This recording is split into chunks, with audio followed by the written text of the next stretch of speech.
Amis du Seigneur, bonjour. Lisons au nom de Jésus-Christ la parole de Dieu. Un extrait de la Genèse.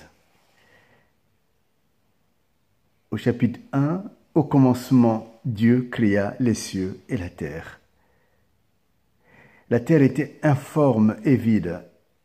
Il y avait des ténèbres à la surface de l'abîme. Et l'Esprit de Dieu se mouvait au-dessus des eaux. Dieu dit que la lumière soit, et la lumière fut. Dieu vit que la lumière était bonne. Dieu sépara la lumière d'avec les ténèbres. Dieu appela la lumière jour, et il appela les ténèbres nuit. Ainsi il y eut un soir, et il y eut un matin. Ce fut le premier jour. Dieu dit qu'il y ait une étendue entre les eaux et qu'elle sépare les eaux d'avec les eaux. Dieu fit l'étendue et il sépara les eaux qui sont au-dessous de l'étendue d'avec les eaux qui sont au-dessus de l'étendue. Et cela fut ainsi. Dieu appela l'étendue ciel. Ainsi il y eut un soir et il y eut un matin. Ce fut le deuxième jour. Dieu dit que les eaux qui sont au-dessous du ciel se rassemblent en un seul lieu et que le sec paraisse. Cela fut ainsi. Dieu appela le sec terre et il appela l'amas des eaux mer. Dieu vit que c'était bon. Puis Dieu dit que la terre produise de la verdure, de l'herbe, portant de la sémence, des arbres fruitiers, donnant des fruits selon leur espèce et ayant en eux la sémence, leur sémence sur la terre. Et cela fut ainsi. La terre produisit de la verdure, de l'herbe, portant de la semence selon son espèce, et des arbres donnant du fruit, ayant en eux leur sémence selon leur espèce. Dieu vit que c'était bon. Et ainsi il y eut un soir, et il y eut un matin. Ce fut le troisième jour. Dieu dit qu'il y ait des luminaires dans l'étendue du ciel pour séparer le jour d'avec la nuit, et que ce soit des signes pour marquer les époques, les jours et les années, et qu'ils servent de lumière dans l'étendue du ciel pour éclairer la terre. Et cela fut ainsi. Dieu fit les deux grands luminaires, le plus grand luminaire pour présider du jour et le plus petit luminaire pour présider à la nuit. Il fit aussi les étoiles. Dieu les plaça dans l'étendue du ciel pour éclairer la terre, pour présider au jour et à la nuit, pour séparer la lumière d'avec les ténèbres. Dieu vit que c'était bon. Ainsi il y eut un soir et il y eut un matin. Ce fut le quatrième jour. Chers amis, vous pourrez continuer cette belle lecture. Et ce beau texte qu'un théologien français, Henri Blocher, que j'ai eu comme professeur, avait appelé la révélation des origines, nous montre comment travailler.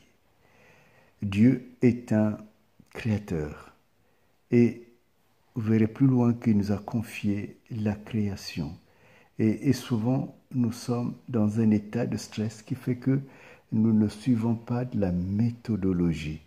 Or, Dieu a travaillé avec méthode pour créer un monde qui existe depuis, et qui existera même après nous. Et c'est de cela que je voudrais parler. Combien de fois, quand moi-même, j'ai un travail à faire, un devoir à accomplir, combien de fois nous sommes dans un état de stress, parce qu'on veut qu'un jour tout soit réalisé. Certainement qu'il en est de même pour vous. Et ce que l'on voit à travers cette logique, c'est que, au fond, c'est exactement ce que nous vivons.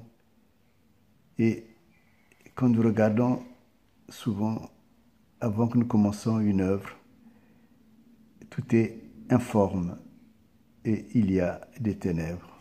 On ne voit rien. Et il faut, à l'intérieur, séparer la nuit du jour, séparer les ténèbres de la lumière. Et là où il y avait le vide, que nous puissions créer une œuvre. Mais cette œuvre, nous la créons jamais ex nihilo, parce que nous avons maintenant la grâce que Dieu nous a tout donné. Et ce qu'il nous a donné, c'est cela qui est essentiel. Et ce qui est essentiel, c'est que si nous suivons sa méthodologie, nous serons des bâtisseurs. Jamais un pays n'a été construit en une nuit. Jamais une mission n'a été accomplie en une seconde. Jamais un travail, quel que soit le travail sérieux, ne sera fait en une tierce de temps. Ce qu'il faut retenir, c'est qu'il y a une programmation. Dieu sait que avant d'arriver à la terre, il faut déjà mettre la lumière sur la terre. Avant même la terre, il faut mettre la lumière. Cette lumière sera utile. Il faut séparer les eaux. Il faut faire émerger la terre. Et vous voyez, cette logique, elle est importante à comprendre. Et quand nous l'avons comprise, du coup, nous acquérons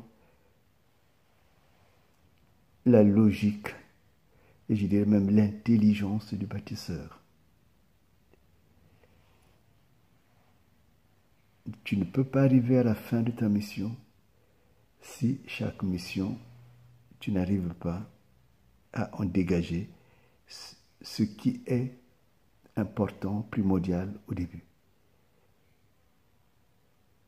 Tu veux écrire sur un tableau, il faut dire que le tableau soit disponible, qu'il y ait des craies, qu'il y ait d'autres choses que tu dois mettre devant toi et alors commencer la logique de l'acte et l'opération que tu vas accomplir.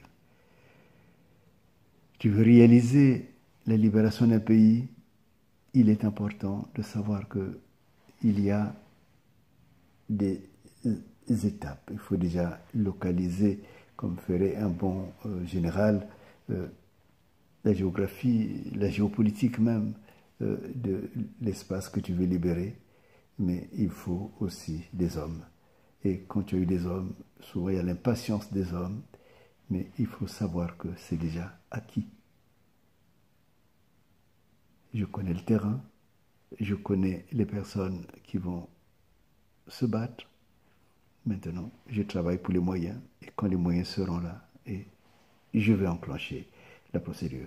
Ça c'est, je dirais, sur le terrain militaire. Mais l'on peut aussi regarder cela dans la vie de tous les jours. Combien de fois nous sommes impatients. On ne peut pas être docteur si on n'a pas commencé par le CP.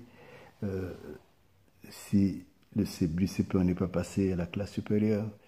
Si de la classe supérieure on n'a pas eu son bac, pour ceux qui passaient des bacs, des bachelors, et ainsi de suite. Vous voyez, il y a toujours une progression. Et cette progression, il faut que nous l'intégrons pour que nous ne fassions pas des œuvres éphémères. Comme une fois, les gens font des œuvres qui brillent, mais comme on dit, tout ce qui brille n'est pas de l'or. Et il faut que Dieu nous redonne son esprit. Et cet esprit nous apprendra à bâtir. Cet esprit nous conduira dans la sagesse du temps.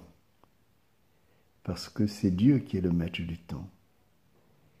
Et beaucoup se sont précipités, alors sont devenus des voleurs, parce qu'ils ont voulu vite briller. Beaucoup se sont précipités, ils sont devenus des criminels, des tueurs. Mais à toi qui es enfant de Dieu, il t'est donné de regarder même l'étendue de ta vie. D'où je viens, qu'est-ce qui a déjà été fait, qu'est-ce que Dieu a déjà réalisé, qu'est-ce que Dieu me demande de faire maintenant, et ainsi de suite, nous arriverons à une œuvre parfaite. Et cette œuvre, c'est celle qui reste. Mais l'éphémère, il faut sans doute souvent s'en méfier. Parce qu'on aura le sentiment d'y être arrivé, on aura le sentiment d'avoir réussi, mais en réalité, non. Et vous voyez, j'aime beaucoup cette précision. Quand Dieu crée, il crée chaque espèce avec sa semence. Et c'est ce que nous voyons tous les jours.